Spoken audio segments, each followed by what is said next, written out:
And to Coach Del Piombo, blocking is something they spend a lot of time on. To her, blocking is a mentality. It's not all technical. It's a little bit of go get the ball and find a way to stop someone. I'm your neighborhood reporter, Dominic Carroll, and here at Home Depot, neighbors are stocking up on what are some winter essentials for many, and that includes shovels and some good old-fashioned salt. In these two programs, they've done the hard part. They've made it to this stage. MSU's a squad that has been to the Sweet 16 the past 3 years, but have not been able to make it over the hurdle. And Colorado's a squad that hasn't been here since 2013. And in this match, it's a poetic one. MSU started their season off against Colorado. Parking right here at the Lansing Center could be getting a lot more expensive. I'm your neighborhood reporter, Dominic Carroll, and there's a proposal that could have neighbors paying more to park in certain areas. The last time the Spartans were out here, they scored 7 goals in one half. That's a DeMartin record. To head coach of the Spartans, Jeff Hostler, the past 2 games have been offensive explosions. It's day 3 in Allen Park at Lions training camp, and all 3 days of camp means the mantra has been the same: to finish what they started. It was electric in Comerica for Monday Night Baseball as the Tigers dominated the first-place team in the AL West, the Houston Astros, 10-0. Yeah, and Theron Halleck, she had 10 points. It looked like to start the game, the rim kind of had a lid on it. Over 3 from deep to start. But those were only misses. She's still playing pretty good in this game. There are over 11,500 fans were packed inside these Breslin Center seats in the Spartans' last one out, where they got swept 3-0. She's the reigning Big Ten Freshman of the Week. She's only been with the team since June, but despite that, coach has called her a leader for this team. I'm your neighborhood reporter, Dominic Carroll, and at the state capitol, the debate continues over changes to the minimum wage for workers like bartenders who make money off tips. One thing I kind of want to highlight is that they didn't fully step off the gas, but compared to Mercyhurst, you could say that they did. 59 points in that second half. She had 12 against Xavier. She's the reigning now 3-time Big 12 goalkeeper of the year. So that pressure that coach feels is alleviated is for a reason. But you can't forget about Riley Green, who hit his 29th homer of the season. He's tied for 8th in the MLB. Tigers manager AJ Hinch, he's loving it. Guys, Colorado making it to the stage, having the most amount of wins in their program history. Their head coach, Danny Sanchez, says these are the types of goals you set in July. Into the Jack Breslin Student Event Center, we got the Western Michigan Broncos up against the Michigan State Spartans. Michigan State, they're 3-0, Western's 1-2. My name's Dominic Carroll, here alongside my analyst for the day, Maddie Groff. How we doing, Maddie? That being in the postseason, you cannot think of anything being your last. He knows they've yet to push past this point in history, but they're a team that just has to keep knocking. He knows Colorado can flip this game upside down in an instant, but his group is just as capable. Thank you so much, Kyle. A chaotic game for MSU. They were just causing disruptions left and right. Kennedy Blair, 14, 8-8. She had a great game today. When we're hungry and in a hurry, it can sometimes be our best bet to hop in a car, get some food by going through a drive-thru.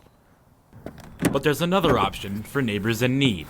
With most of the Pride healthy this season, under 3 weeks away from week 1, Coach Campbell thinks having guys that can do it all will give Detroit plenty of options. It's November and we've still got this nice weather, which means there's still a chance to get outside. Speaking of three-pointers, that Theron Halleck half-court 3 had the entire Breslin booming. Could you hear the reaction from the fans in the stadium? The nation's top-ranked running back in Savion Hyder announced his commitment to Michigan today, choosing Michigan over schools like Ohio State, Tennessee, and Georgia. Normally here at GM's Lansing Delta Township Assembly, workers are dealing with vehicles with 4 wheels. But today, we're talking about 2 wheels. Working out, staying active, it all falls under the same category of fitness. With gym culture being maybe the most popular it's ever been. Michigan State before they head into conference play. Yeah, and soon they're heading over to the Bahamas. That'll be fun, I'm sure. I wish I could join in the Bahamas. That'd be a great time. I mean, we have our first snowfall here in East Lansing. Get that yuck out of here. Let me get in the sun and get some relaxation. You say it's yuck. I love it. I woke up this morning. You posted your first ever double-double of the season yesterday. Did the same thing again today. What's been the secret to finding this rhythm for you? You score less than a minute into the game and then again off a PK. Walk me through those moments. You went up against a team that's very known for their blocking, but that didn't seem to matter to you guys at all. You guys stayed sound offensively despite losing that third set. What does that say about your team's chemistry? Coach tells me you guys have been in the weight room, though, a little bit. Is that the contributing factor to your confidence at the plate? He said that mistakes are going to happen, but a repeated mistake is a decision. How are you able to limit those mistakes from yesterday into this one? And Bella, you moved up to 17th all-time in goals for MSU. Personally, what does it mean for you to keep climbing up the ladder in MSU's history? She said excellence is a moving target. It was definitely moving all over the place tonight. And Coach, it seemed like Buffalo really came out with the advantage, but after halftime, MSU hit a gear shift or something. Can you tell me what happened at halftime? This is the third straight game where you guys have shot at least 50% from the field. Can you just tell me what's gone into that? What is going to be the deciding factor in making this team 9-0? The Lions heading into preseason game 2, and right now between the two sides of the ball, I'd say the defense has the advantage. Right now they're versatile. The front end, they're getting to the quarterback. The back end, they're staying sticky. As for the offensive side of the ball though, they're going through some growing pains. But to Coach Campbell, they're about this close. We're like this far away. Like every practice you come out, it was even the other day, it's like, man, we hold up a half second longer, and this is a 30-yard touchdown. Despite having a top front five, let alone offense in football last year, nearly 3 weeks into Lions training camp, there's been a major emphasis on establishing an O-line. Our O-line's got to be able to move the line of scrimmage. Frank Ragnow, gone. Kevin Zeitler, gone. And Taylor Decker working his way back from a surgery on his shoulder. Christian Mahogany is a guy the Lions are looking to rely on. A guard with only 2 career starts entering his second season. I wouldn't say my confidence has changed. I try to be the same every day. It doesn't matter, good play, bad play. It's the next play that matters. He's a young player that just needs reps, and with every rep he gets better and better and better. Mahogany is in line to start, but no spot is guaranteed. Every day there's a new depth chart, meaning every day the Lions guard has got to earn it. Competition's a blessing. It makes you non-complacent. Competition fuels me. He's one player who's trying to prove himself, but this is a proven roster. Coach Campbell is happy to have so many playmakers on the Lions. Thank the Lord that we've got players that love ball, man, and they work their tail off and give us everything they've got. And most of them have the ability to make some plays for us. What are you going through? Plugging in and putting their best foot forward. I'm your neighborhood reporter, Dominic Carroll, and some local artists are putting a vintage twist on this year's Silver Bells Parade. Like this vintage snowflake we got. 'Tis the season for many to prepare for Friday's Silver Bells Parade in downtown Lansing. I have to build this float. I had a month of time to build this float.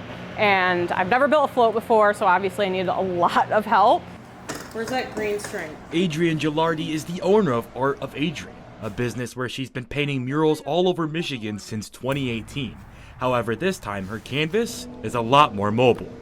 After they see our float and what a cool float could look like, other artists might want to make a float in the future as well. The name of their float is Very Vintage Holidays.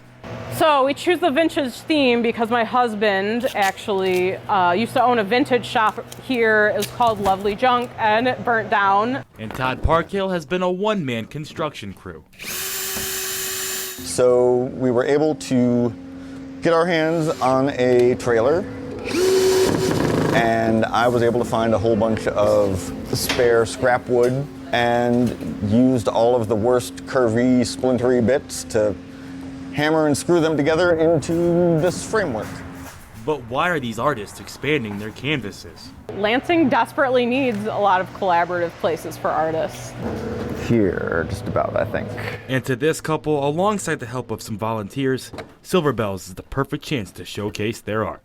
In Okemos, Dominic Carroll, Fox 47 News.